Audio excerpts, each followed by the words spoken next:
Y milagrosamente fue mejorando las oraciones, la voluntad de Dios, fue haciendo la obra en su vida y salió adelante y le sacaron, lo desentubaron.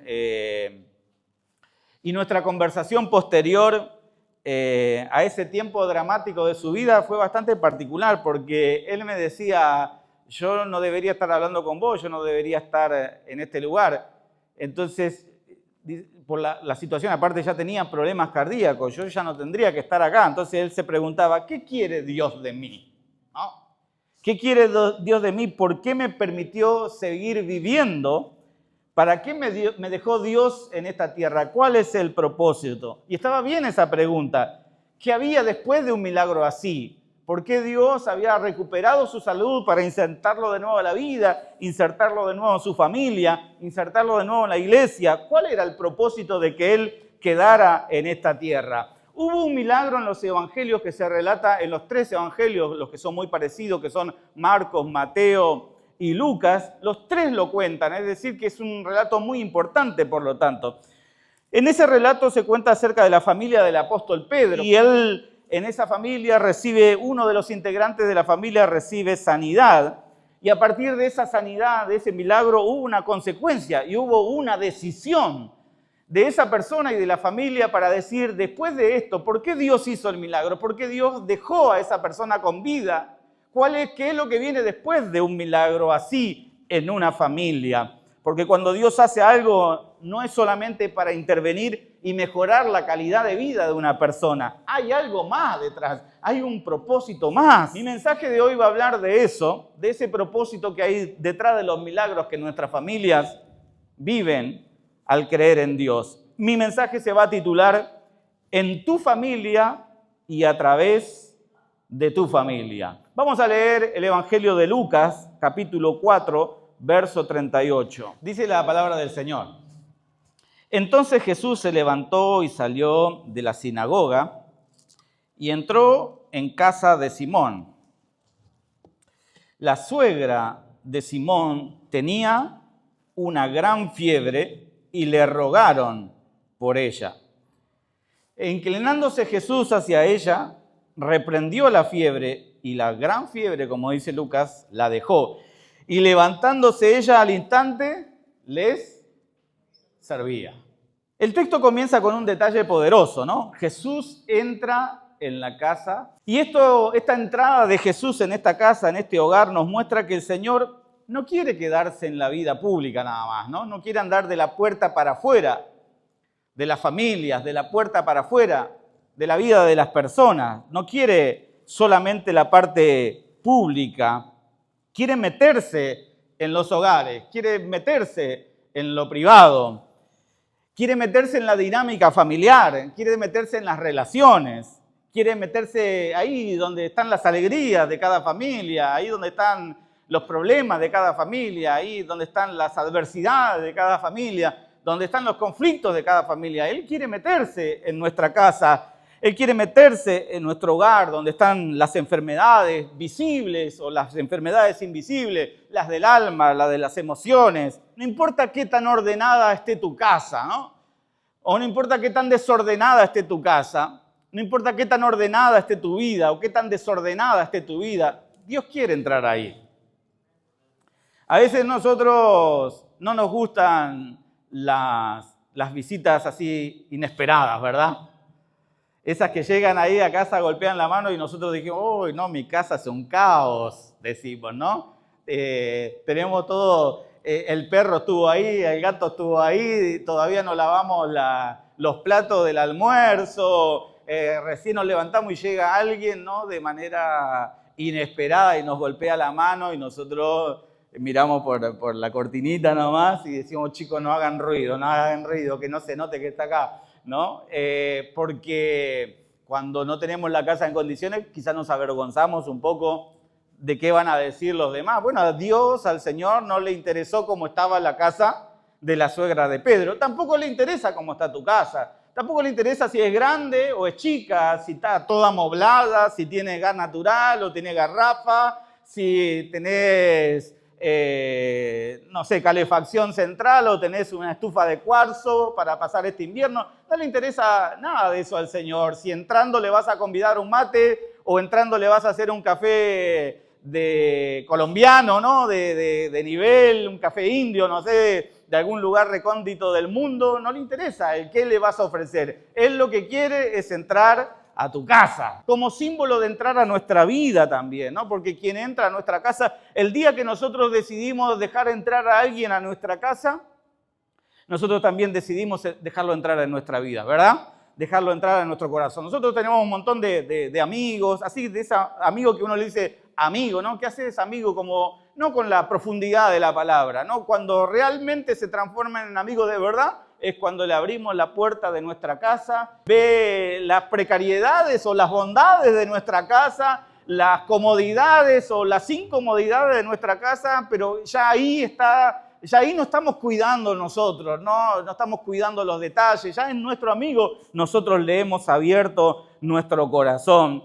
Pero la casa representa, tanto la casa de la suegra de Pedro como nuestras casas representan nuestra intimidad, ¿no? Yo sé que ustedes a veces, algunas personas no la dejarían entrar y hacen bien en no dejar entrar a ciertas personas a su casa. Hacen bien si por el cuidado de sus hijos no las dejan entrar. Hacen bien si no las dejan entrar porque hay cosas que sus hijos no quieren ustedes que escuchen, de personas que quizás tienen un lenguaje soez, un lenguaje vulgar y ustedes no han acostumbrado a sus hijos a criarlo así. Están bien si le niegan el acceso a su casa a personas que vienen a hablar de los demás o que vienen con intereses no santos. Está bien que lo hagan porque ustedes están guardando su intimidad. Y a quienes ustedes, yo he conocido muchas personas que han abierto su casa a personas que han sido de mucha bendición. De hecho, la palabra dice que algunos sin saberlo han hospedado. Qué lindo cuando la gente lee la Biblia, ¿no? Han hospedado ángeles. Muchas veces nosotros hemos abierto nuestra casa para ayudar a alguien y hemos hospedado ángeles. Y Dios ha bendecido nuestra casa, Dios ha bendecido nuestro hogar. Pero también he conocido gente que le ha dejado entrar a su casa a personas que no debían haberlo hecho. Y después vino la crisis en la pareja, en el matrimonio. Y después vinieron situaciones totalmente desagradables que uno ni siquiera quiere mencionar. Entonces hacen bien en saber quién entra a su casa y quién no va a entrar a su casa. Porque nuestra casa representa intimidad, nuestros vínculos reales, ahí nos mostramos tal cual somos. No es que somos careta, ¿no? Afuera, no es que nos ponemos una careta y salimos hacia la vida. Simplemente que a veces en nuestra casa ya enteramente somos nosotros, ¿no? Enteramente en nuestra casa, no sé cómo andarán ustedes en el invierno, pero es muy probable que se pongan una media y una hojota y eso no queda muy lindo, ¿no? Pero es su casa y ustedes están cómodos ahí, ¿no? Los chicos se ponen un pijama que no andarían en la calle, ¿no? Esos pijamas que vienen con formas y esas cosas, ¿no? Con orejitas grandes, no sé, cuestiones por el estilo que a uno le quedaría muy ridículo, pero a ellos le queda bien. Pero lo hacen intrafamiliarmente porque es su lugar, ¿no? Y ahí expresan la totalidad de quién son. Insisto, no es que afuera son falsos y muestran otra cosa que no son, no, sino que realmente ahí se sienten ellos mismos y pueden mostrarse tal cual son. Las casas también representan no solo nuestra intimidad, no solamente nuestros vínculos reales, cómo nos comportamos. Es interesante eso, ¿no? Uno como pastor también cuando llega a una casa ve cómo se tratan. Hace un tiempo me había encontrado de viaje y había un muchacho que me invitó a comer a su casa con su familia, ¿no? Entonces pasamos un momento muy lindo, pero a mí me llamó mucho la atención algo, ¿no? Como él en algún momento le habló a su esposa, ¿no? Cuando estaba levantando los platos de la mesa y le tocó levantar al de él y él no había terminado. Y él la miró con una mirada rara y le dijo unas palabras delante mío, no fuerte, no insulto ni mucho menos, pero que yo vi que había una cierta situación de tensión en esa casa, en ese hogar. Entonces por eso quizás muchas veces algunas personas no quieren abrir su casa. Está bien, insisto, que algunos no la abran a ciertas personas que no deben estar, pero tampoco se puede uno encerrar en su casa y creer que no tiene que tener contacto con el mundo exterior, tener vínculos y relaciones con los demás, porque acabo de citarles un texto que dice que algunos recibiendo a su casa han hospedado ángeles. Pero ahí queda reflejada nuestra relación real con nuestros seres queridos, con las personas que conviven bajo nuestro mismo techo. Nuestras luchas no expuestas, aquellas cosas que nosotros estamos lidiando, pero que no se ven fuera de la casa. Fuera de la casa parece que están saldadas, esas batallas están ganadas, pero dentro de la casa se ven expuestas esas luchas diarias de todos los días. Cómo nos sentimos, cómo estamos, cómo se percibe el ambiente cuando no llegamos a fin de mes, cómo nos tratamos cuando llegamos de la facultad, del trabajo, de hacer los trámites y entramos a nuestra casa y cómo tratamos al resto de nuestra familia. Esas luchas no expuestas porque pertenecen al ámbito de lo privado. Hace un tiempo un matrimonio joven nos llamó junto a mi esposa y nos dijeron, por favor, necesitamos hablar urgente con ustedes. Así que como era urgente, nosotros el mismo día nos acomodamos para poder hablar. Y ellos estaban en crisis a punto de separarse por graves cuestiones que habían pasado entre ellos como pareja, como matrimonio. Y cuando empezamos a hablar y les pregunto, ¿hace cuánto tiempo que viene pasando esto? Me responden, hace 2 años atrás. Hace 2 años atrás ya venían atravesando situaciones y nunca lo expusieron, y nunca lo charlaron, y nunca lo conversaron con quienes éramos incluso sus pastores. Hace 2 años que había fiebre, como en la casa de la suegra de Pedro, 2 años de fiebre, 2 años de infección dentro de esa pareja, dentro de esa casa, porque cuando hay una pareja que no está bien, los hijos sufren y sufren mucho. Pero nunca abrieron las puertas de su casa y nunca abrieron las puertas de su intimidad. 2 años lidiando con esa fiebre dentro de sus hogares. La pregunta es entonces, ¿le estamos permitiendo a Jesús entrar realmente en nuestra familia? ¿Le estamos permitiendo realmente a Jesús entrar en nuestra casa? ¿Le estamos permitiendo realmente a Jesús entrar en nuestra vida, entrar en nuestras relaciones, entrar en nuestras batallas, pero de verdad? ¿O le estamos cerrando las puertas de nuestra intimidad y no dejamos entrar a nadie? El texto que leímos nos cuenta que la suegra de Pedro estaba enferma, con fiebre. Y el Evangelio de Lucas, como Lucas era médico de profesión, no era el médico de hoy en día, ¿no? Pero era un médico de aquel entonces, que había una medicina incipiente. Y él da un diagnóstico en el Evangelio, en el relato, y dice que esta mujer, la suegra de Pedro, tenía fiebre.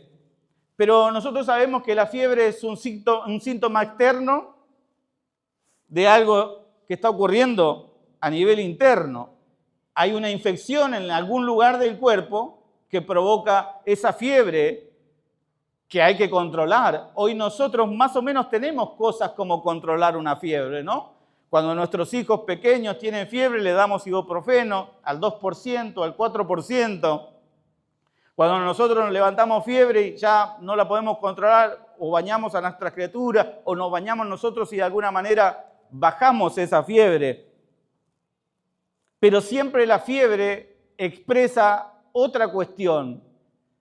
Algo se está anidando en el interior de nuestro cuerpo que está provocando infección y por tanto fiebre. Entonces la fiebre era un síntoma físico, pero también la fiebre representa un montón de otras cosas, representa debilidad, representa imposibilidad de servir, de andar, de hacer las cosas que uno quiere hacer cuando uno está, y sobre todo los varones, cuando uno agarra fiebre parece que, ¿no? Las mujeres son más aguerridas, las mujeres se levantan con 40 y dicen qué hay que hacer, hay que lavar, hay que cocinar, y los hombres entramos a los 38, ¿no? Y Lau me dice, no te quejes, me dice, no te quejes. No sé si a los muchachos les pasa lo mismo o a mí solamente me pasa, ¿no? Estoy volando de fiebre, tenés febrícula recién, me dice Lau, 37,9. Ah, no, pero no, está mal el termómetro, Sacudí el termómetro y ponelo de nuevo, ¿no? Porque lo que me está pasando a mí es que ya me estoy muriendo prácticamente, ¿no? Así somos los muchachos, hay que reconocerlo. Y la mujer es muy insensible, ¿no? Muy insensible, porque no sienten lo que está pasando en nuestro cuerpo tan perfecto, el hombre. Claro, eso afecta nuestra perfección y no nos sentimos plenos. Pero la fiebre, entonces, es la expresión de otras cosas que están ocurriendo. Entonces representa debilidad, imposibilidad de vivir la vida como la vivimos usualmente, una interrupción de esa vida normal y también la interrupción de servir, de hacer las cosas que necesitamos hacer de manera cotidiana por nosotros, por nuestros hijos, por nuestra familia, por nuestro hogar, por nuestra casa y también por los demás. En nuestras familias también hay fiebres, amigos, relaciones rotas. En nuestras familias también hay fiebres como cansancio emocional, que son la expresión de algo que está sucediendo en el interior de nuestra vida, en el interior de nuestra casa. Falta de propósito también es fiebre. Heridas no sanadas son fiebres que también están en nuestras casas, en nuestros hogares. Lo interesante es que alguien en este relato aparece para interceder por esa persona que está enferma. Jesús entra, dice el relato, pero hay alguien, según el Evangelio de Marcos, que no lo leíamos, léanlo en su casa, el mismo relato pero contado por Marcos, él dice que una persona le dice al Señor Jesús que interceda, que haga algo por, en este caso era Pedro, por su suegra. Y en el Evangelio de Lucas dice que intercedieron en plural, o sea que eran varias personas que se comprometieron con lo que le estaba ocurriendo. Pero siempre tiene que haber, amigos y amigas, alguien que interceda para que la fiebre se vaya de nuestra casa. Alguien tiene que haber que diga, hay fiebre en mi casa, ¿me explico? Hay fiebre en mi casa, hay enfermedad en mi casa. Y no sentirse avergonzado, porque todos pasamos fiebres en nuestra casa, todos pasamos momentos difíciles, adversos en la pareja. ¿Quién no? ¿Saben qué sería lo raro? El que no las tenga, el que no tenga conflictos en la pareja, el que no tenga conflicto con hijos adolescentes, el que no tenga conflicto con los hijos pequeños, el que no tenga conflictos económicos. Esa es la excepción hoy en día. Todos sufrimos ciertas fiebres en nuestra vida. Entonces acá hay un principio importante, según Marcos y según Lucas. Los milagros familiares muchas veces comienzan con alguien que se atreve a interceder, con alguien que se anima a decir, hay fiebre en mi casa y yo no quiero que siga esta fiebre en mi hogar, no quiero que siga esta fiebre en mi casa. Se tiene que cortar porque la fiebre, uno dice fiebre, la gente muere de fiebre, la gente muere por infecciones y en la antigüedad eso era terrible, a tal punto que cuando Lucas escribe este evangelio y dice, cuando Jesús se acercó a esa mujer, en el verso 39, se inclinó hacia ella, ¿y qué hizo con la fiebre? ¿Qué dice la Reina Valera 60? ¿Qué hizo con la fiebre? Oró, tocó a la mujer, la reprendió la fiebre, como si fuera un síntoma algo más grave, más espiritual, porque la fiebre estaba muchas veces en la antigüedad asociada incluso a un poder sobrenatural que se apoderaba de la persona para quitarle la vida. La gente se moría por la fiebre con la carencia de los medicamentos que hoy tenemos. Pero acá hay un principio importante, amigos. Amigas, los milagros familiares suceden cuando alguien se atreve a interceder, se atreve a decir, por favor, necesitamos a Jesús en mi casa. Necesitamos, aunque sea quizás a alguno le parezca vergonzante decir que necesita, sobre todo los hombres, nosotros que parece que no necesitamos de nada y de nadie, necesitamos. Y muchas veces necesitamos decir, necesito a Cristo, necesito ayuda, necesito que esta fiebre se termine. Producto de esa apertura, producto de esa casa que se abre, producto de esa familia que no teme la especulación de los demás. ¿Por qué está enferma la suegra de Pedro? Alguno habrá pensado en aquel entonces como hoy en día. Muchos especulan sobre la vida del otro. Fulano está mal, ¿por qué? Porque está en pecado. Está enfermo y Dios no lo sana, ¿por qué? Porque está en pecado, porque está haciendo las cosas mal. La gente habla, la gente juzga, y es muy probable que a la suegra de Pedro también la haya juzgado. Si la fiebre estaba vinculada en ocasiones a cuestiones espirituales, ¿qué no habrán dicho de la suegra de Pedro? Que estaba posesa, que estaba poseída, que estaba endemoniada. Pero evidentemente a esta familia no le importó el que decían los vecinos, qué decían los demás, y le abrieron la puerta a Jesús. Producto de esa apertura, Jesús se acerca, la toma de la mano y la levanta, la incorpora a la vida, porque la apertura del hogar, hermanos y hermanas, la apertura de la intimidad de nuestra vida, de nuestra casa, permite la cercanía. No puede Jesús tocar, no puede Jesús inclinarse, no puede Jesús acariciar desde la lejanía. Necesita Él para obrar de esta manera que le abramos la puerta de nuestra casa, que le abramos la puerta de nuestra vida. La cercanía esta de Jesús entrando a la casa permite el contacto y por tanto permite el milagro. Jesús no sana a la distancia, en este caso Jesús sana y se involucra en la cercanía y toca la vida de esta mujer, toca la existencia de esa mujer y esa fiebre en ese mismo momento desaparece de su cuerpo. Gloria a Dios por eso, hermanos. Pero para que este milagro ocurra, porque claro, yo les enseñaba, justo vine a enseñar a la Patagonia estos días acerca de los evangelios sinópticos. Y claro, yo les decía, milagros hay un montón. Pero la manera en que esos milagros son contados, ahí está la palabra de Dios. En los detalles de la Escritura está la palabra de Dios, como decía un teólogo llamado Calvar. Hay que encontrar la palabra dentro de la palabra. Y cuando uno lee estos detalles se encuentra con el significado que estos evangelistas quisieron darle a este milagro. Que el milagro se da en la cercanía, que lo sobrenatural no se da en la lejanía, no se da cuando uno le cierra la puerta a Jesús, cuando uno le cierra la puerta a la fe, cuando uno le cierra la puerta a la hermandad en Cristo. Los milagros se liberan, los milagros se sueltan sobre nuestra vida, sobre nuestra casa, sobre nuestras relaciones. El Señor puede inclinarse, puede tocar nuestra vida el día que nosotros le abrimos la puerta de nuestra vida y de nuestro corazón. Como dice el libro de Apocalipsis, yo estoy a la puerta. Si alguno abre la puerta, yo entraré y cenaré con él y él conmigo. Sigue la pregunta diciéndonos a nosotros esta noche, ¿estamos abriendo la puerta de nuestra vida, de nuestra casa, de nuestra familia, de nuestra relación, de nuestra pareja? ¿O está cerrada? El Evangelio de Lucas dice que inclinándose sobre ella, la liberó.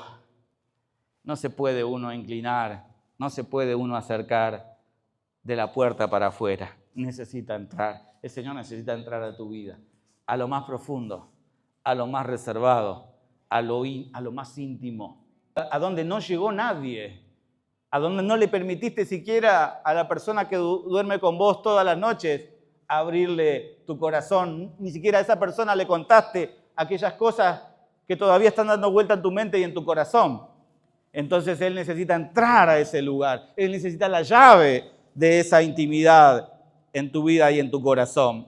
Pero acá llegamos al punto central ¿no? Porque en tu familia, dice el título de este mensaje, pero también a través de tu familia. El milagro en tu familia, pero el milagro también a través de tu familia.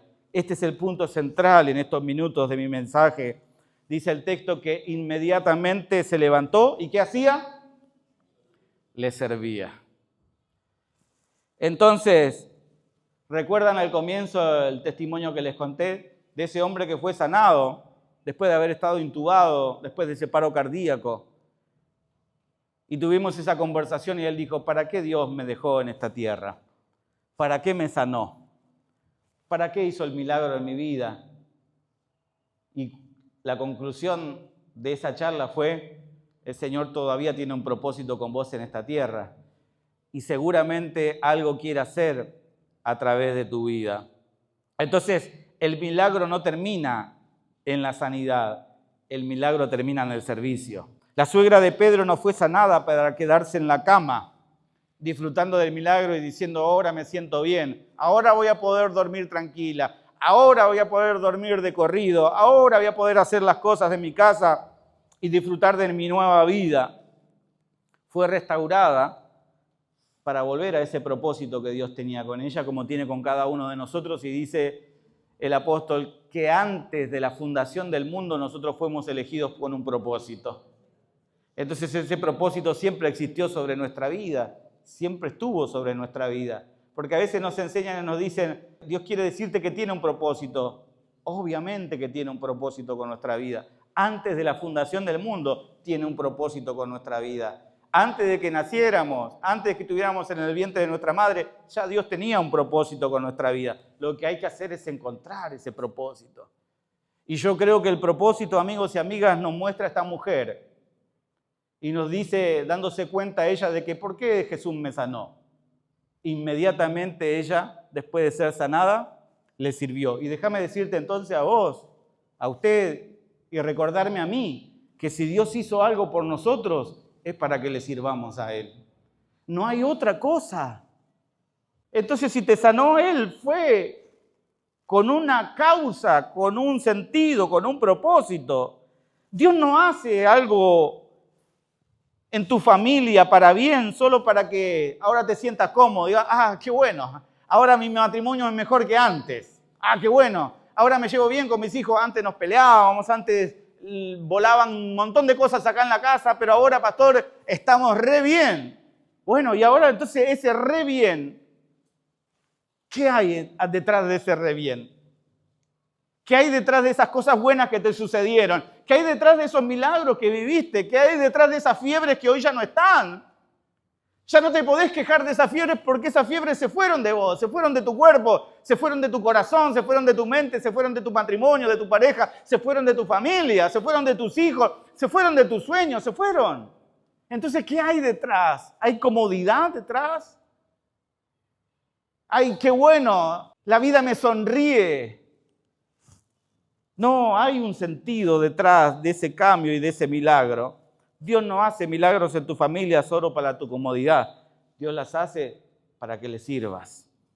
Una familia tocada por Dios se convierte en una familia que sirve. Si Dios hizo algo en tu vida, en tu familia, si Dios hizo algo en tu casa, si Dios hizo algo en tus relaciones, el propósito detrás de eso lo muestra esta mujer. Esta mujer nos está marcando la agenda y nos está marcando el camino que debemos seguir todos aquellos que hemos recibido algún tipo de milagro del Señor. Una vida de servicio, una vida de compromiso, una vida de entrega. Y alguno podría decir, pastor, bueno, ok, llegamos al punto. ¿Y en qué tengo que servir? Es algo que vos tenés que descubrir, amigo. No le eches la responsabilidad a otro de algo que vos tenés que descubrir. Esta mujer le preguntó a alguien qué tenía que hacer ahora que estaba sana. Esta mujer se puso a meditar qué es lo que debía hacer. ¿Cuál era el sentido, el nuevo sentido de su existencia? Se puso a filosofar sobre el ser y el no ser, sobre el estar y el no estar, no. Inmediatamente entendió el sentido del milagro y se puso a servirlo. Entonces vos serví al Señor. Serví en lo que sea. Hay miles y miles de formas de servir. Hay miles de formas de servir. Yo me acuerdo cuando él tenía la edad de muchos de los chicos, adolescentes y jóvenes que están en este lugar, hasta me llegaron a decir que yo era el tapa-agujeros de la iglesia. Y yo no sabía cuál era todavía esa última razón por la cual Dios me había elegido antes de la fundación del mundo, como cualquiera de ustedes también. Yo no sabía cuál era esa tarea, cuál era esa encomienda divina a la que yo me iba a dedicar el resto de mis días, el resto de mi vida. No sabía, pero eso no impidió que yo sirviera y empezar a buscar cuáles todas sean los espacios de servicio que yo pueda servir para el día de mañana quizás encontrar el lugar para el cual Dios me había elegido. Pero antes de ese propósito específico, yo sabía que Dios me había llamado a servir. Entonces los hermanos llegaban a decirme el tapa agujero, porque faltaba el coordinador, lo ponemos a Marco. Faltaba el guitarrista, lo ponemos a Marco. Faltaba el que canta, lo ponemos a Marco. Faltaba el de la puerta, lo ponemos a Marco. Y me acuerdo que no sé, como que quisieron hacer una especie de, acá en esta lo agarramos a Marco, ¿no? Entonces, porque Marco se mueve bien adentro del templo, de la iglesia, pero vamos a sacarlo afuera, ¿no? Y me dieron un megáfono y nos fuimos a evangelizar. Ahora tenés que evangelizar. Yo agarré el megáfono y empecé a decir lo primero que me vino al corazón. Empecé a citar todos los textos que sabía y a predicarle a la gente de la manera que podía.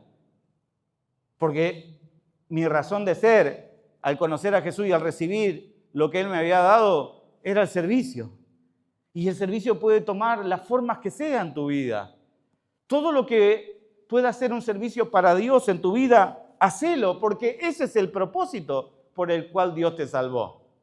Ese es el propósito por el cual Dios te sanó. Ese es el propósito por el cual Dios te dio esa familia que tenés. Y si lo llevamos al plano de que Pedro involucra a toda la familia al meter a la suegra también en esta dinámica nueva, porque él sirvió y siguió al Señor, pero también esto impacta aún la vida de su suegra. Lastimosamente no tenemos los relatos acerca de la vida de su esposa, de los hijos, si los tenía Pedro, y cómo toda esa familia había sido transformada en el objetivo de su vida, ¿no? En este caso, dejar la pesca y ponerse a pescar hombres, como en el caso de Pedro. Pero sí tenemos esta data, esta información de que aún su suegra, que no era, quizá no vivía en la misma casa, incluso no era del riñón familiar, esta de papá, mamá y los hijos, aún ella había sido impactada con este estilo de vida, de servir al Señor. Entonces yo te pregunto, ¿qué está haciendo tu familia con lo que Dios ya hizo en tu vida? Yo sé que faltan muchas cosas por hacer. Yo sé que faltan muchos milagros que sucedan en tu casa. Yo sé que faltan muchas cosas que vos todavía le estás pidiendo a Dios. Como nos contaba hoy Milagro, le estaba pidiendo al Señor. La profesora Milagro, para contarle completo ahí, porque uno estaban escuchando qué será del servicio penitenciario, de dónde será que se está anotando ella, ¿no? Dice, no, es profesora de economía, ¿no? Entonces estaba esperando ahí y preguntándole al Señor, ¿por qué, Señor, no llega esto? Entonces yo sé que hay un montón de cosas inconclusas en nuestra vida. Yo sé que hay milagros que todavía no llegaron. Yo sé que hay un montón de necesidades que todavía no están satisfechas, pero si vos te quedás mirando eso, no estás mirando todo lo que Dios ya hizo en tu vida. Todo lo que Dios ya cambió. Todo lo que vos te imaginás. Yo no me imaginaba algunas personas tenerlas en la iglesia. No me imaginaba que Dios haya irrumpido en la historia de algunas personas y que yo terminara siendo el pastor de muchas personas que quizás tenían otro destino, pero el Señor salió a su encuentro y las transformó. Dios ha hecho muchas cosas en nuestra vida. El hecho de que hoy estemos en este lugar, cuando en el mundo hay 8.000 millones de seres humanos, nos eligió a nosotros, hay algo que Dios ya empezó, está bien. Él no terminó la obra no está completa. Esa obra de arte que Él pensó antes de la fundación del mundo en nuestra vida, todavía no está ese Miguel Ángel, todavía no está ese Picasso terminado, pero Dios ya empezó algo en tu vida y Él lo va a terminar. En algún momento la obra va a quedar completa y hay algo que Dios ya hizo en tu vida, hay algo que Dios ya empezó en tu vida, hay algo que Dios ya cambió en tu vida. Si estamos esperando que todas las cosas ya se resuelvan, el círculo, yo les contaba de ese hermano que se le resolvió el círculo, ¿no? El domingo pasado, del anterior, que él había recibido esto, aquello, de lo otro, pero le faltaba algo para cerrar el círculo y Dios se lo dio. Y cuando Dios se lo dio, él se olvidó de todas las cosas que Dios había hecho por él. Entonces, eso no garantiza nada, que el círculo completo y que la obra esté completa y que vos digas, por fin llego a casa y quiero llegar a mi casa, cuando antes no quería llegar, cuando antes era discusión. Bueno, hay algo que ya Dios empezó en tu vida. Hay algo que Dios ya inició y hay algo por lo cual ya darle gracias al Señor. Hay algo por lo cual ya servir al Señor. El verdadero milagro, entonces no es que Dios te levante, sino que vos también te levantes para servirle a Él. Jesús sigue entrando a las casas, Jesús sigue tocando vidas, Jesús sigue levantando familias. Pero el ciclo se completa cuando la familia decide servir al Señor. Hoy Dios no solo quiere hacer algo en tu familia, Dios también quiere hacer algo a través de tu familia.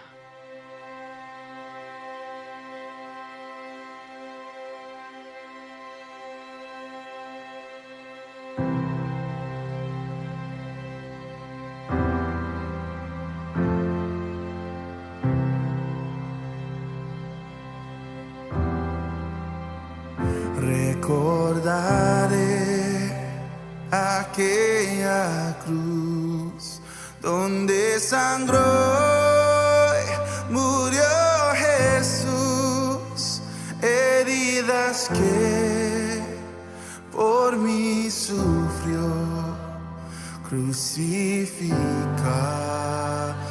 Salvador.